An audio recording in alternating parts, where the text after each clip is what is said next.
Hi guys, Sagar here. Hope you understood the previous one. Today we have the second bit of question 3 of exercise 3.2. We need to draw the graph of x square minus 6x plus 9 and to find the zeros through graph and to find and justify answers to the verification. So first, to draw the graph, we need a table to draw the graph. So here we have the table. I drew the table such that when we add the second, third and fourth rows, we get the fifth row, and the second third rows contains a polynomial and the fifth row contains y.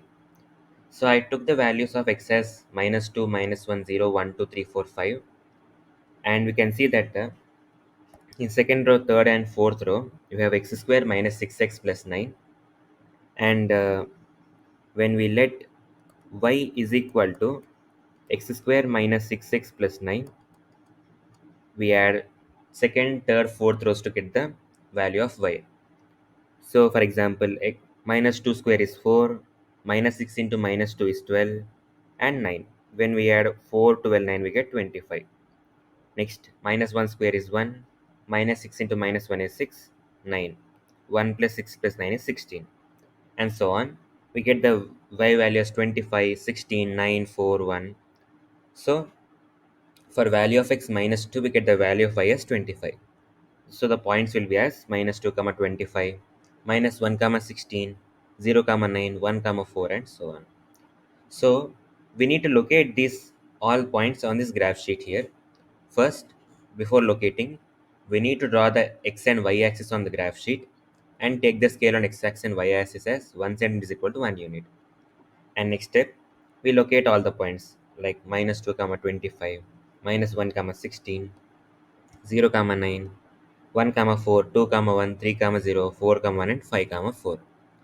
The next step is we need to join all the points without lifting our pencil. And when we join all the points, we would get the graph something like this. So they told us to find the zeros. What is the meaning of zero? The first question I told that the number of times the graph intersects x-axis is equal to number of zeros the graph has. Here we can see the graph doesn't intersect but only touch the x-axis at one point. So the graph has 1 0, that is 3 comma 0. The definition of 0 is the value of x for which the value of y is equal to 0. Here we can see the point, the value of x equal to 3 for which value of y is equal to 0. Therefore, the 0 of this polynomial is 3. So on the bottom right hand corner, we write x as a set which has zeros equal to 3. And which is also important that on the top right we need to write the scale, which I told before. On x and y axis 1 cm is equal to 1 unit, and on the top left hand corner we write that y is equal to x square minus 6x plus 9 because it is the name of this graph. So we drew the graph. We found that the 0 is 3 from the graph, and we need to verify through the verification because they told us to justify our answer. So while doing verification, let us do the factorization method.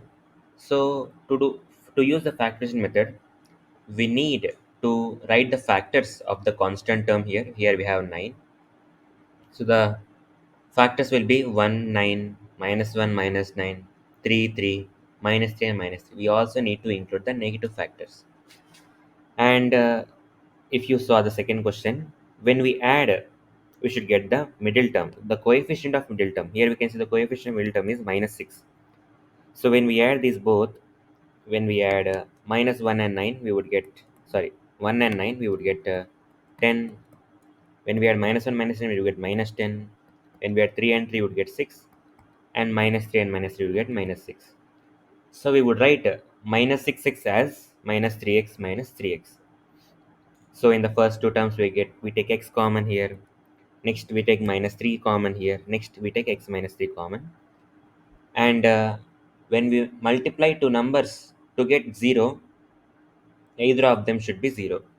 So x minus 3 equal to 0, x minus 3 equal to 0. We got two results, but the answer is same, x equal to 3. Why is that? Here we can see almost all the quadratic polynomials have two different solutions. But this polynomial doesn't intersect x-axis, it only touches x-axis at one point. So it has only 1 0. And for the graph question, steps are also very important. So I will type the steps in the description below. You can write out from there. That's it. Hope you understood the question. Subscribe for the next one. Thank you.